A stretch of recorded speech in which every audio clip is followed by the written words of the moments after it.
Omukazi Juliet tumukugize mukomugenzi Charles tumukugize owafiro mwaka ogwahwire nuwatwire omuramu Mathias atushabe omwe kandi oli LC3 wa Rugaga aha polisi ahabwo kwekwata naba family ku mwaka ebintu hamwe na namafuzi agiba yasigire. Omukazi ogu nagirangu omuramuzi omanyirweho Eliane wabine niwe yabandize kutwara ebintu byo munju byona obwe arukwatanisa nabana abomushija ababire batari ba Juliet. Polisi na RDC batiremu enkaito bahika aha cyaro eki okuza omunshongezi. Yahise mirundi eshatu kuje mu office yanje. Ari kunshoborera akufa kwiba nkabandyane nanye nkamuzika undi umwaba muzikiri. Hanyuma yo kufa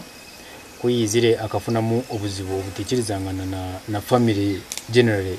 yiba yabere nazaromo. Kunagiye kwija nshango munju entebe zitarumu ezimwe emeza TV emfarasi battery hati nshoberwa mbuza abaye baro bajangu ahiwarga hija muramukazi wawe nabana bataho munju bihamwe bintu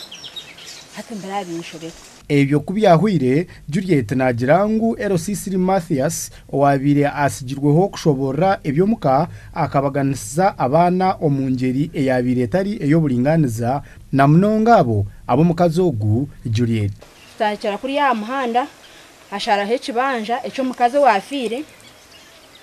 asharaho ekicweka ecabishiki ashara he ekicweka ecabojo bashatu nabi baye bitu mbe nintura nabo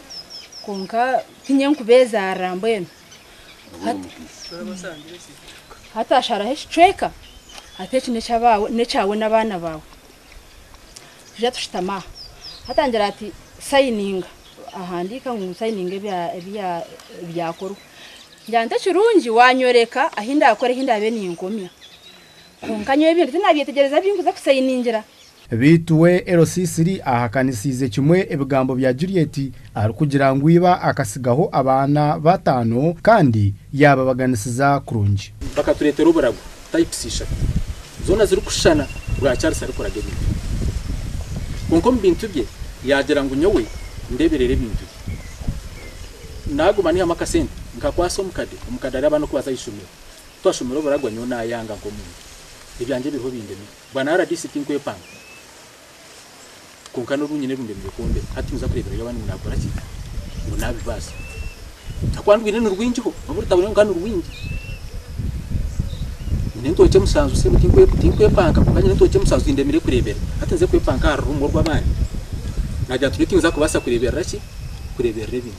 RDC wa Isingiro nawe ayesirwe omumushango ahabwire omukazi ogu kwatwara ekibanza ekibamuhire kandi amuraganise oku government eri kuza kumuhwera kandi urukumanya ngo harimo akakorokomba kabaro kuba yagurize cyakabari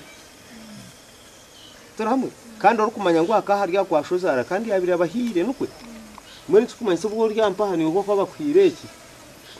iki cyawe kibanje nintekateko kabire ugenda nacyo government kwera okuzibira kandi abarukutahira turahamwe nyuma yisa kwenda kurondo cyakubo businga kandi ngaruka ntekateka nuko mfaraso ebyo kugira ngo manya yagugira kintu we yagutwara uko mwena muri abanyankore umfaraso gwa kitanda garuka kitanda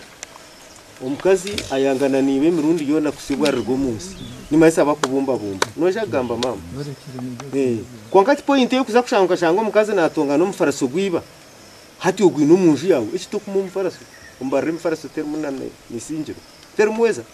nago mfaraso gubagaru mu nkiko no munanka. Isingiro erumu emanja nyamwingi ezamataka na mnonga hagati y'amafuzi hamwe na namafakazi gashakwa Ruth Nwamanyi.